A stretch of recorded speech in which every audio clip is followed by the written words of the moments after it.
What up, world? It's your boy J Star back again, man. Getting prepared for the first look of week 10. And we flying, man. We flying through the season so far. Um, so you know how we always do this. I go over the winner.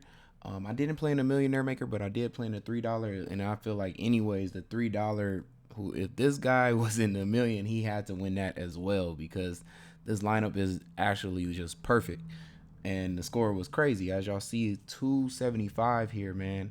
Um, Crazy score, man. Crazy score. It makes sense though because looking forward though, already looking at this week coming, I don't think we're gonna be in for a high scoring like this.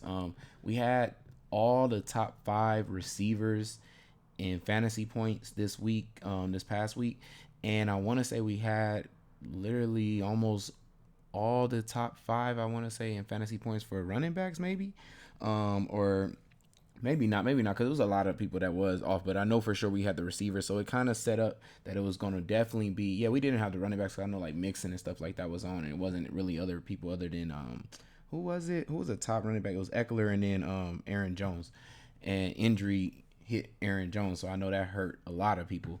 But when you see that as top five receivers on the, at the fantasy points, it's probably in for a high fantasy week. And as you see here, 275 is what it took to win it. Let's go through the lineup though and how they put this together. We had a Fields with a Mooney stack. No, let's see, the run back. Was it a run back here at all? I wasn't even a run back, even though Miami put up 35 points, man. That's crazy. No run back here. Just a 2-0 stack there. And then looks like we have, let's see, what's the next stack here? I see. Doesn't look like there is any other stack, huh? Just everything's a one off after that. So one off with Kenneth Walker, which was a late play here, and then Cade Otton also one off, and that was the other late play. And I think that's it because it was only 2 games late. And so had a piece of each game too then late. That's crazy. That's really cool. Especially since this was our first week, I believe, when we only had 2 games late. So to have 2 games late and actually only need, actually need anybody at all, because the week before, I think it was like 3 or 4 games still left we had on the slate late, and end up being 0 people needed, which was crazy, and won $1 million. But this week you needed 2 at least, and I kind of felt you at least need 1 from this game. It just felt like this was going to be the highest scoring game according to my notes. Yeah, this like I could have swore Seattle was supposed to put up about like 3 to something touchdowns like that, and it said I think Arizona could put up about 2 and something, and it looks like they put up about 3, and then this team over here put up like at least probably about 4, maybe not, maybe it was field goals all after that. But yeah, really crazy. Like definitely needed something from this game. I felt it. 30 points fantasy. I can't believe Kenneth Walker was only 14% on. That's really low. And then the really contrarian play here though with 2% ownership of Cade Otton, man. And I know the touchdown, the almost you would say garbage touchdown, but it was actually a needed touchdown to win the game.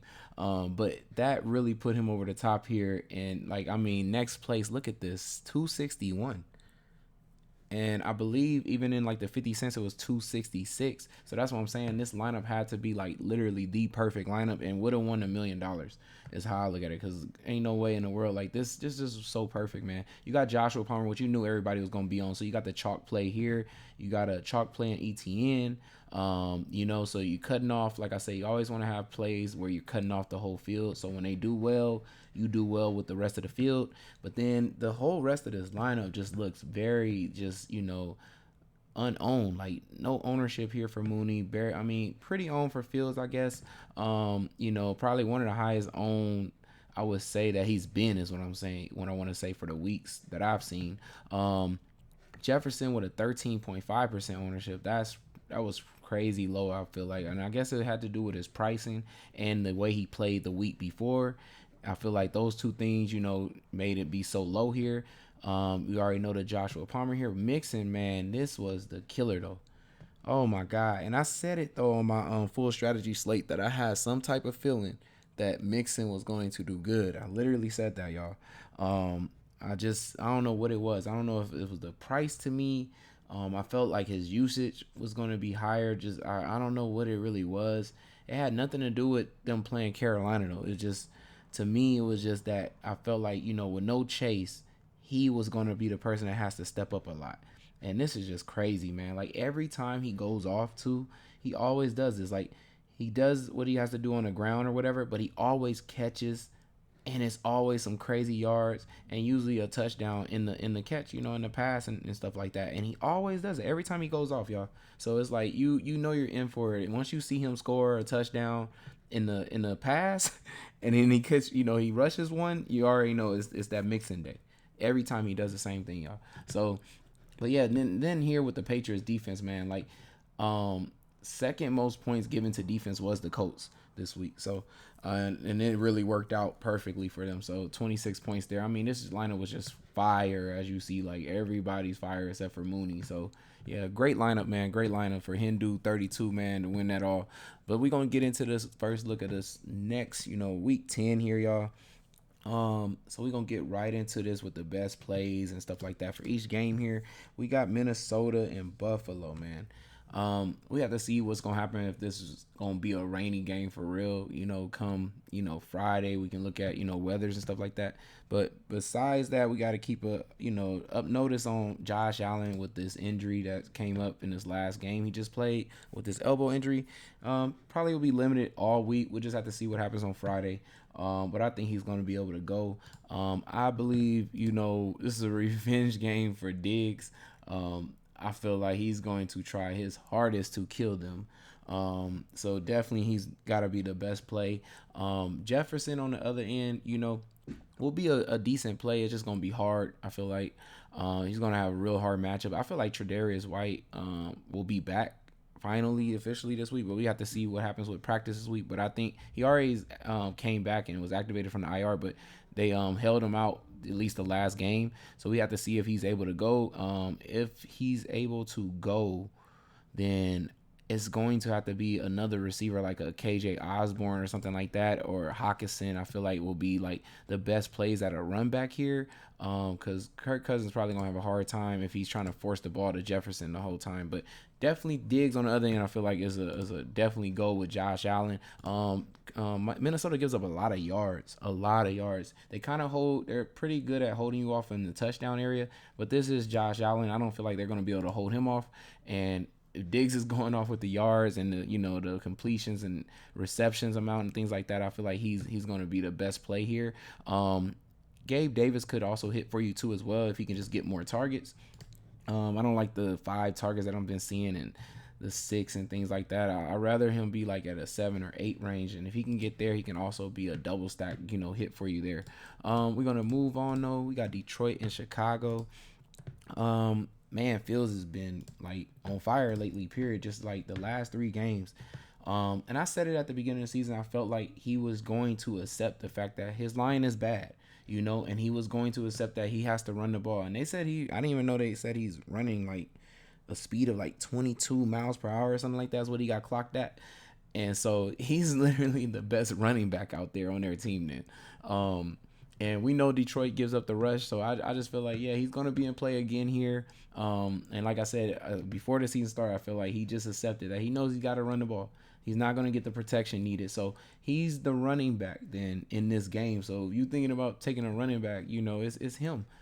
He's rushed a touchdown the last 3 games, and went over 178 yards, set a record, I believe, for a season record here in the most rushing yards by a quarterback. So that was crazy. I do, it's still the same though with the passing. I do expect Chase Claypool to help out more with this. So the attempts might start getting closer to 30, which will really help, being able to stack him. Because right now it still is so hard to say for sure. I know Komet hit on 6 targets and things like that, but 2 touchdowns, even with the 6 targets, you can't guarantee you're going to get 2 touchdowns every time, and I know it's back-to-back weeks of him at least getting in the end zone.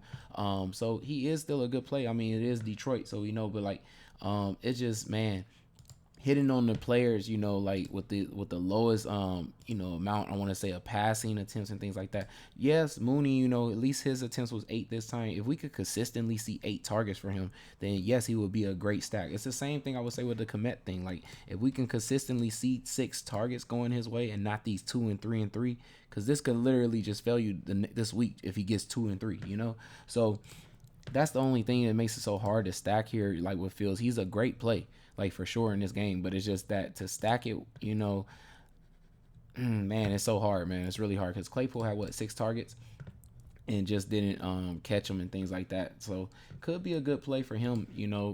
Might have the easier matchup here. Have to see also like what happens if injuries or anything come up for Detroit with cornerbacks and things too leading up to this game. On the other side of this game, Jared Goff on the road. I tell y'all, I shy away from them on the road because they tend to not score as much.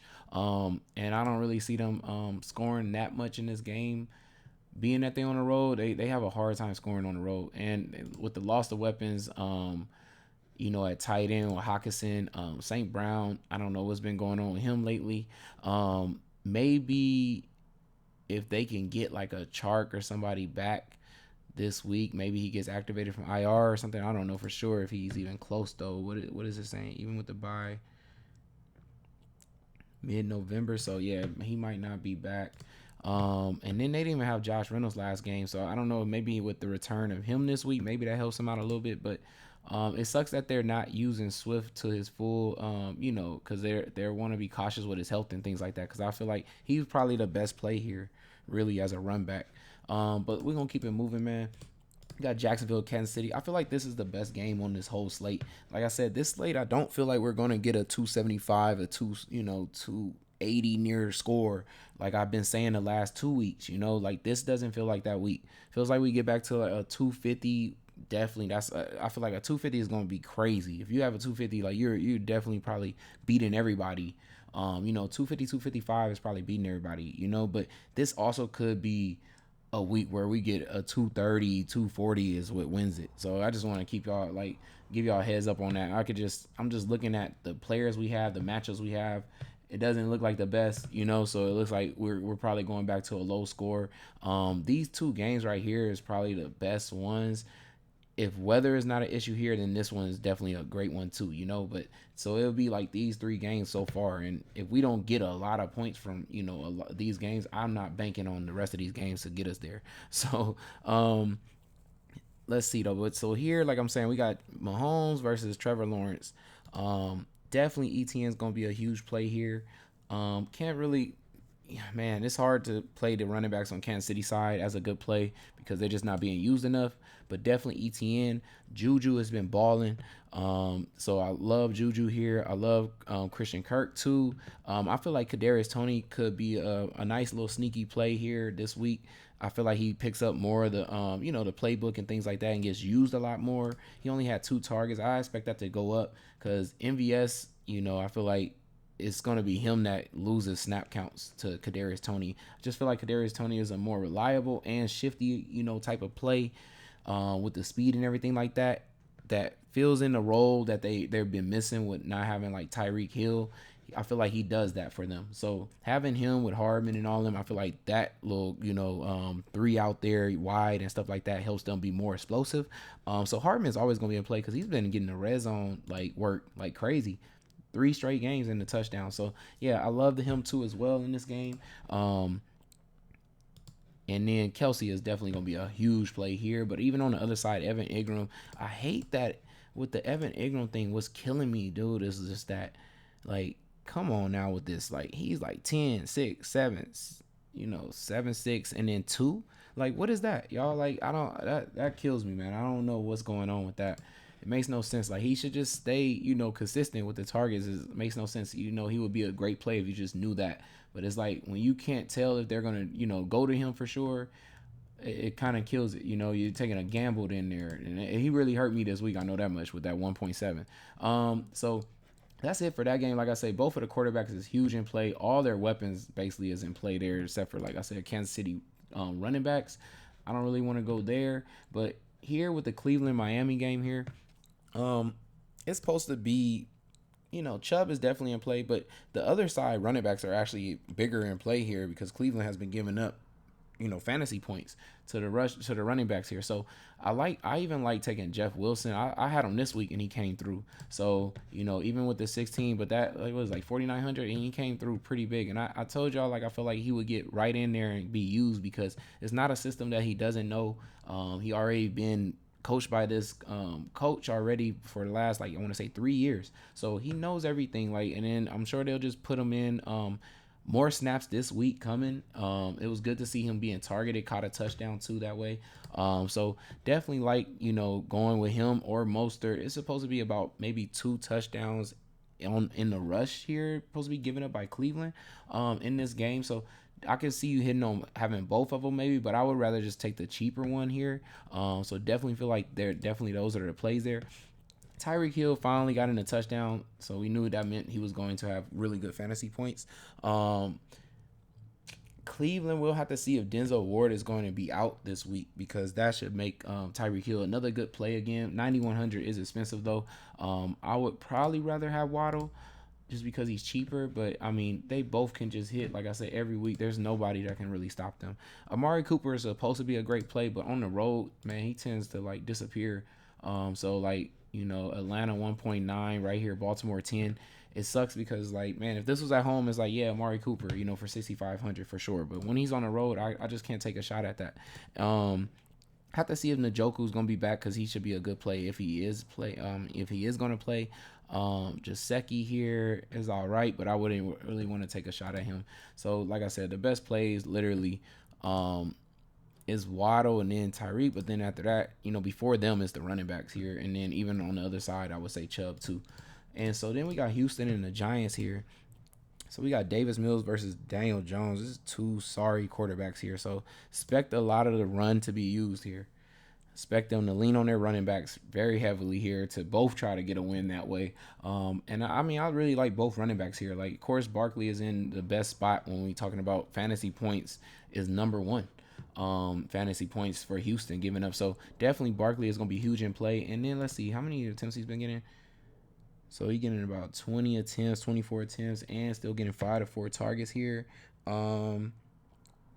Yeah, so definitely, he's in play for a huge game, like 20, what I would say like 34 fantasy points, something like that is what they're giving us. So yeah, he would be huge in play for that. But on the Giants, on their side too, I just like Dameon Pierce because, like I said, the speed, he keeps breaking big tackles, man.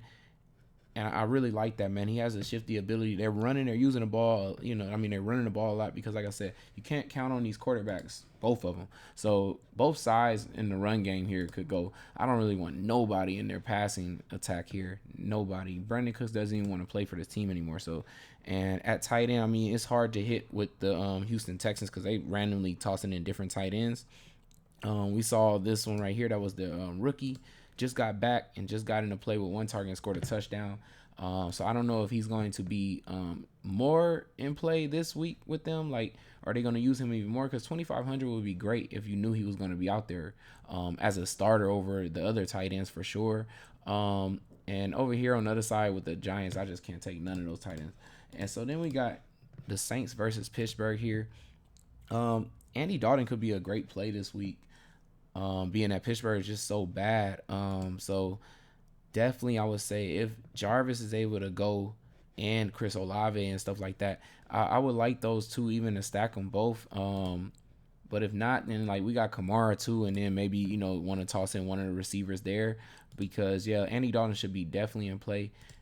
Pickett on the other end, man, I mean, he's throwing a lot. He's throwing enough to put up some crazy fantasy points. But I mean, his weapons have dwindled with not having Chase Claypool anymore. So we got to see if he's going to be able to connect, man, more with these receivers first, before we even take a shot at him. I don't really see a good play here. Freiermuth, I would say, probably is the best play just because he's been the most reliable player here on their team to catching the ball. Like, other than that, I just don't see nothing here, man. So then we're going to move on to this next game. So we got 4 more games here. We got Denver and Tennessee. Wilson, man, it's so hard because this should be a great game for him. This should definitely be a great game for him to stack him with Judy, be able to put him with Sutton, Dolchich. It should definitely be like Wilson, like for real. On the other side of this game, though, and even now that also too him having Edmonds, like that should be also a play, catching the ball out the backfield.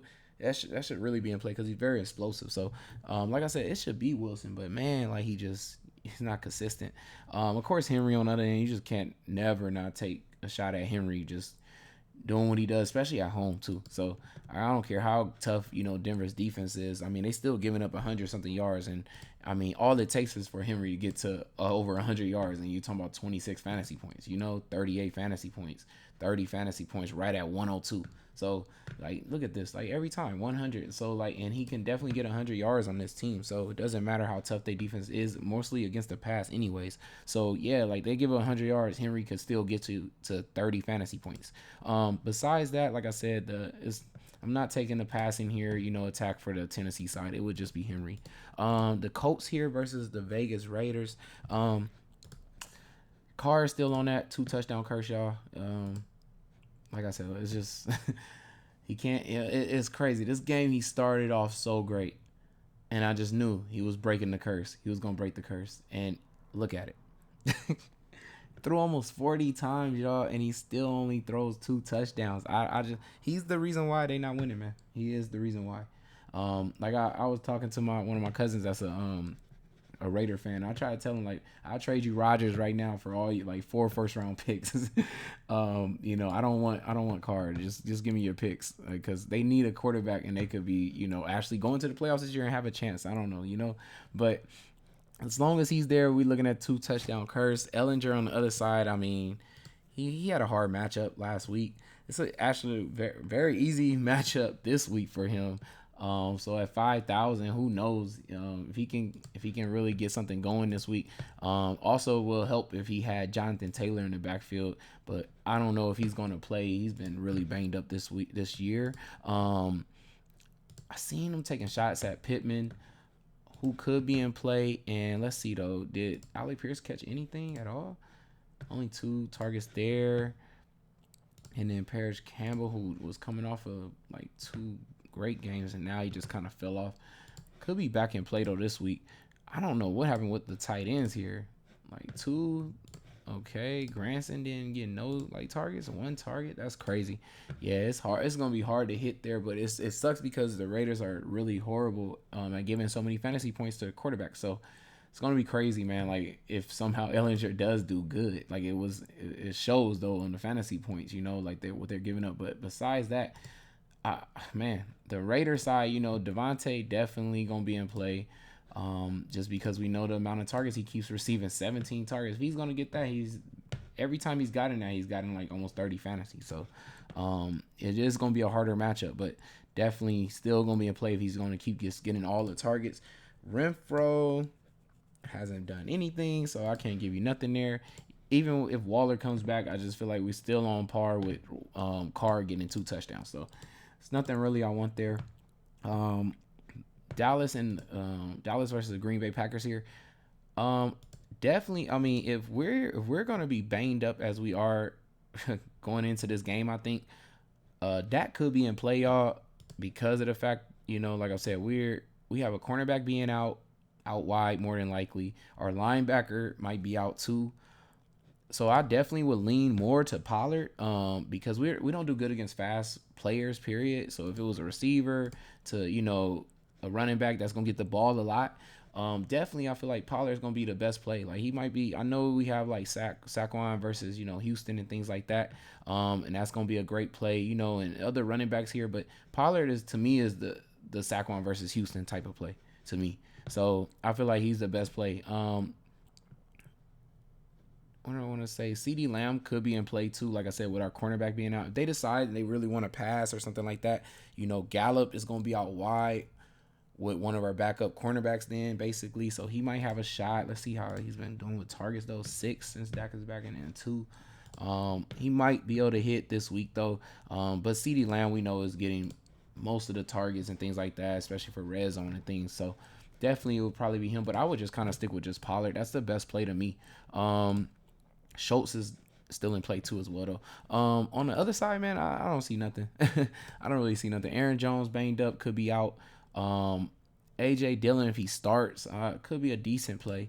But Lazard is, of course, but he's going to match up more than likely with Diggs and the other good cornerback on the Cowboys. So I have to see what's going to happen with our receivers this week. Samari Torrey, could be a decent, low value play here, though, if he can just get If his targets can go up to about 8 or something like that, I feel like he could be a great play for 3,900 at home and things like that. Other than that, maybe Tanyan is okay for 3,700, but that's about it there.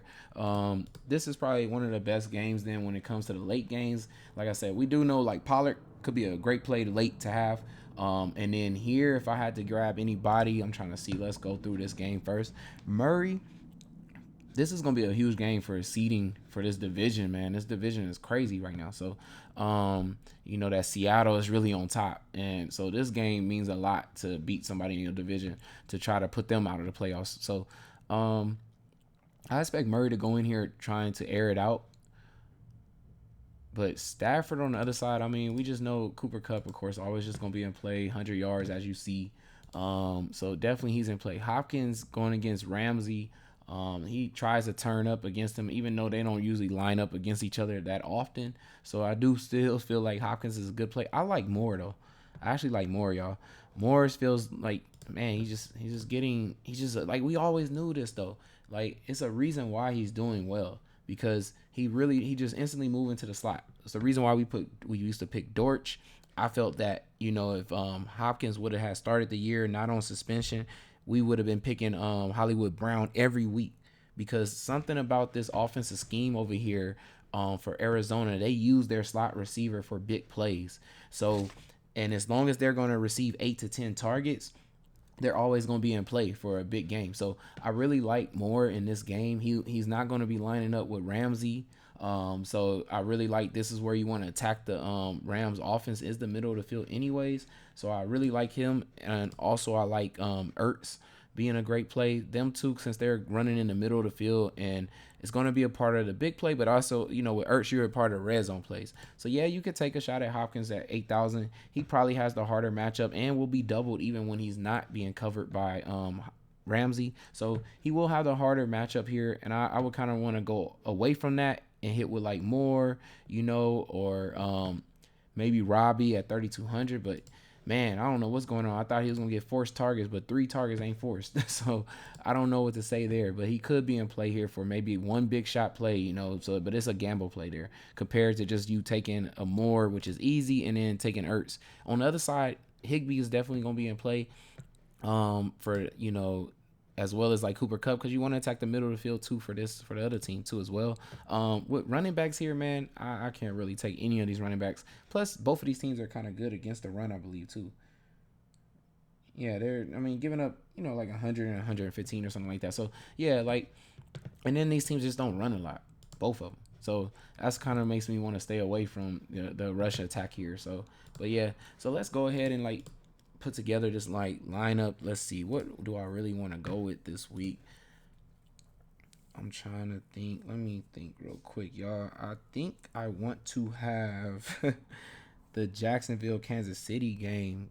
Like, I just don't know. Do I want to roll with Pat, or do I go with, I think I'm gonna go with the road quarterback here, I think. Because when you're on the road against Kansas City, you already kind of go in with that mental mindset and your offensive game plan of like, you're probably going to have to throw. Of course, we saw what happened with Tennessee, but that's Tennessee, and they didn't have any weapons.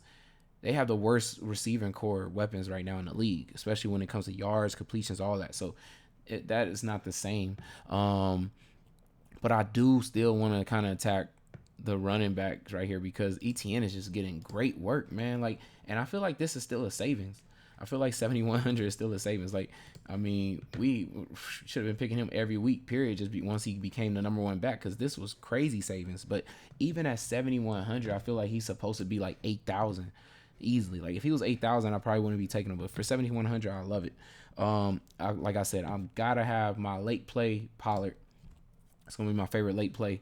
And then I want to roll with,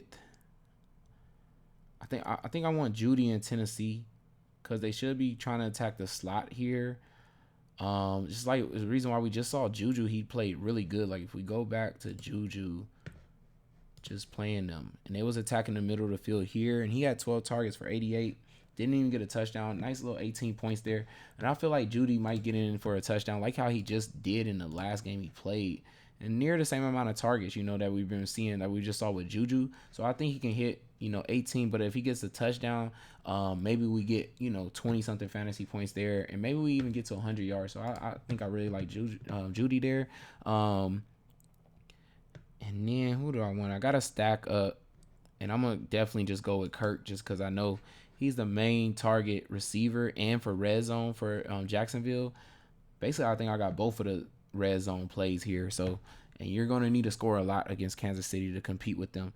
When I want to run back, I do actually want to run back that game, and I am going to go with Juju because it seems like the chemistry has finally start clicking for them. Like he's really panned out very well in the slot here, filling up the Tyreek Hill role basically, and that was you already know how big of a role that was for this team and their offensive game plan and stuff like that. So I definitely like the way that he's playing right now. The targets is showing that he's basically filled up the role for 12 to 8 targets, that type of targets Tyreek was getting and stuff like that, and I feel like that's going to be in play for here.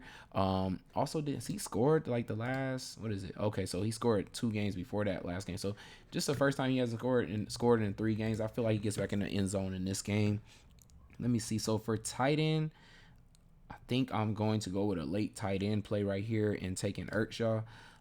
That way it looks like, so I would have a part of both games late, or 3 games late this week. But yeah, these two feel like where I'm gonna get probably the most fantasy points from, compared to this Raiders game. Like I said, with that 2 touchdown curse thing, and I gotta bank on Ellinger to do it. And he's the type of quarterback that I feel like they would lean just on their running back if Jonathan Taylor was the back. And they're still going to try to lean on the running back. It's just they're not as great as having Jonathan Taylor. Zach Moss actually picks up some more of the offensive scheme, though. He could be in play, though. Actually could be in play. So, but let's see. So, defense this week, I'm actually going to go with the late defense, too, and just take the Cardinals here. So now I'm left with 5,500. And I like this right here because I'm left at a great spot. Like, I could attack the other game where I said that I felt like was, because it was the first 3 games I said it felt like was the best games. So I can attack that by having Mooney. Maybe Mooney has his best game since, the Packers didn't take advantage of the Jeff Okudah as much as I thought they would, since he's been a cornerback that's been giving up a lot of yards, has been playing really bad. So I would kind of want to hit here just because I know Mooney does, get the bigger plays for Chicago. And I feel like they are going to have a hard time stopping Fields when they got to worry about him running every time. If he can look up the field sometimes, though, before he actually takes off and runs, I think Mooney will be wide open down the field. I also like Jeff Wilson here as a play, though. Depending on if this ends up being a raining game instead, I like Hines kind of either way. I feel like if he can pick up more of the offensive scheme here, I feel like his reception areas where he's going to bank on, like getting about 5 to 7 receptions probably maybe a game. And we know how explosive he is, so I like that play there too. Double tight end, could do that. But yeah, and then like I said, if Jonathan Taylor isn't playing, maybe I could lean with Deion Jackson here. Could also go there as well, since we know the Raiders give up the running back too as well. So yeah, I like this spot right here, man, because I can go to a lot of good options here, man, and take those lineups, man. So man, I do want to say, man, it's been a tough week, y'all. Like a tough weekend for me. I had one of my best, favorite uncles, man, pass away like Saturday night before this slate. I didn't even have all my slate put together yet, y'all. So it was crazy, like, man, crazy night, crazy weekend, man. So it's gonna probably be a tough week for me to get through, y'all. But I'm gonna try to keep, delivering y'all with the best, notes, fantasy notes still, and try to get through this week with giving y'all all the videos and things like that still. But it's probably gonna be a pretty tough one. So if I do miss some videos, man, don't be mad at me. I tried, man. I really did. But it's your boy Jay Star, and I'm out. Peace, y'all.